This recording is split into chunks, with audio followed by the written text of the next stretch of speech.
के तपाईले वैशाखको महिनामा बाढी आएको सुन्नु भएको छ? 2082 वैशाख 4 गते हुम्लाको अदानचुली गाउँपालिकामा बाढी आउँदा 7 वटा घरमा क्षति भएको छ। के हामीले कहिले कल्पना गरेका छौं नेपालका हिमालहरू हिउँ बिनाका चट्टान बनेको, संसारकै अग्लाती चुचुराहरू जसले हामीलाई चिसो स्वच्छ पानी र पहिचान दिएको छ, जुन आज आफै सङ्कटमा छन्। जलवायु परिवर्तन एक अदृश्य शत्रु जुन दिनदिनै हाम्रो हिमालयहरूको अस्तित्व मेटाउँदै गइरहेको छ।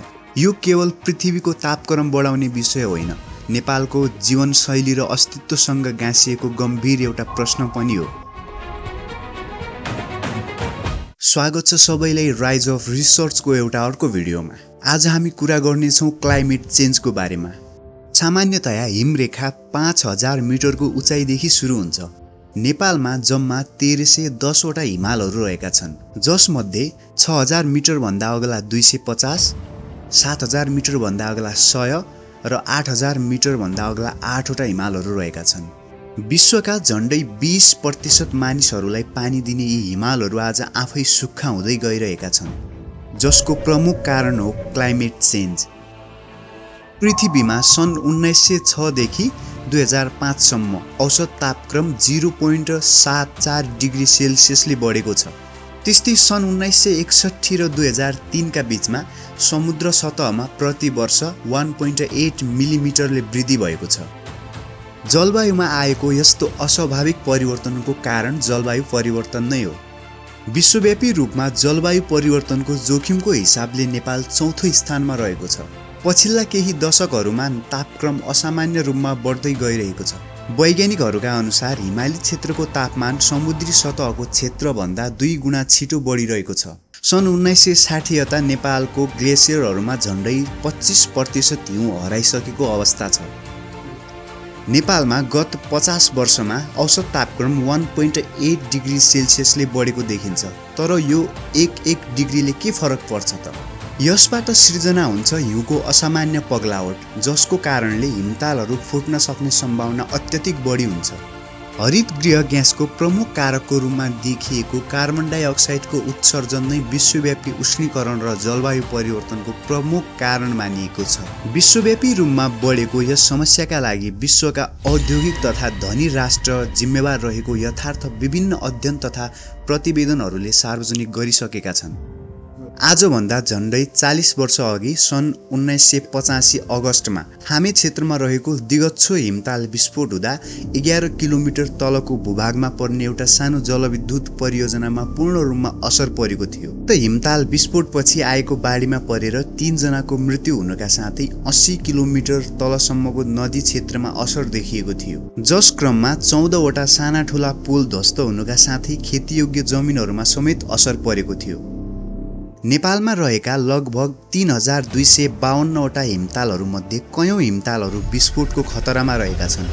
यस्तै गरी विभिन्न समयमा अकस्मात प्राकृतिक घटनाहरू भइरहेका हुन्छन्। वर्षेनी हजारौं मान्छेहरूले प्राकृतिक विपदका घटनामा परि ज्यान गुमाउने गरेका छन्। विक्रम सम्वत 2072 वैशाख 12 गते गएको विनाशकारी भूकम्पमा परि 8962 जनाको मृत्यु भएको थियो। सो भूकम्पसँगै लाङटाङमा आएको हिम पहिरोमा परि 350 मानिसहरू हराएका थिए भने 128 जनाको मात्र शव फेला परेको थियो। 2078 असार 2 गते गएको मेलम्चीको बाढी, जसमा 20 जनाको मृत्यु भएको थियो भने मेलम्ची खानेपानी योजना पूर्ण रूपमा ध्वस्त भएको थियो। त्यसैगरी 2071 साउन 5 मा सुर्खेतमा गएको बाढीमा 100 भन्दा बढी मानिसहरूको मृत्यु भएको थियो। हिमालयहरूको हिउँ हराउँदा त्यसको असर केवल ताल र नदीमा मात्र होइन, पुरै वातावरणीय सन्तुलनमा हुने गर्दछ, जसको असर स्वरूप हिमाली क्षेत्रको वनस्पति सर्ने क्रम देखिन्छ। सेता हिमालहरू काला चट्टानमा परिणत हुँदै गइरहेका छन्।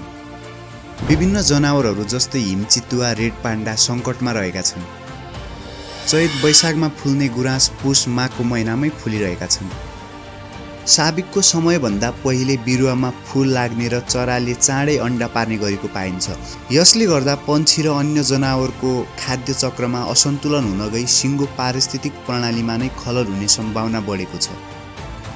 मौसम अनियमित रूपमा चेन्ज भइरहेको छ। बाढी पहिरोका घटनाहरू बढ्दै गइरहेका छन्। हिउँदको समयमा अत्यधिक चिसो बढ्नु, गर्मीको समयमा अत्यधिक बढी गर्मी हुनु, वर्षातको समयमा अत्यधिक वर्षा हुनु जस्ता थुप्रै समस्याहरू देखा परिरहेका छन्।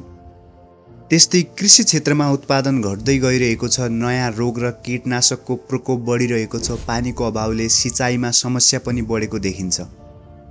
मलेरिया, डेङ्गु जस्ता रोग उच्च पहाडमा पनि फैलिएका छन्। धुलो प्रदूषण र तातो लहरले श्वास प्रश्वासमा समस्या पनि बढेको छ। नेपालमा प्रति वर्ष औसत 0.04 डिग्री सेल्सियसका दरले तापक्रम बढिरहेको छ। यो विश्वव्यापी औसत वृद्धिभन्दा निकै बढी हो।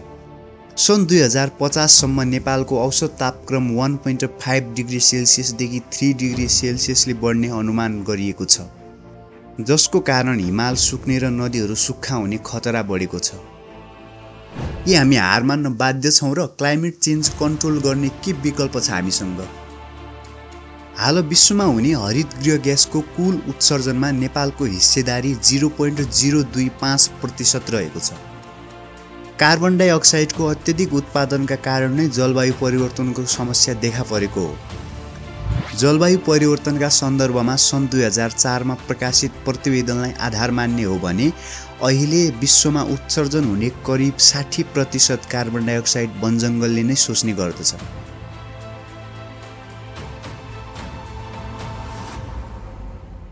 यदि अहिलेकै गतिमा जलवायुमा परिवर्तन भइरहने हो भने प्रकृतिबाट वरदानका रूपमा पाएका सुन्दर हिमाल, हिमताल र नदीनाला यिनीहरू कालान्तरमा सङ्कटमा पर्ने निश्चित छ।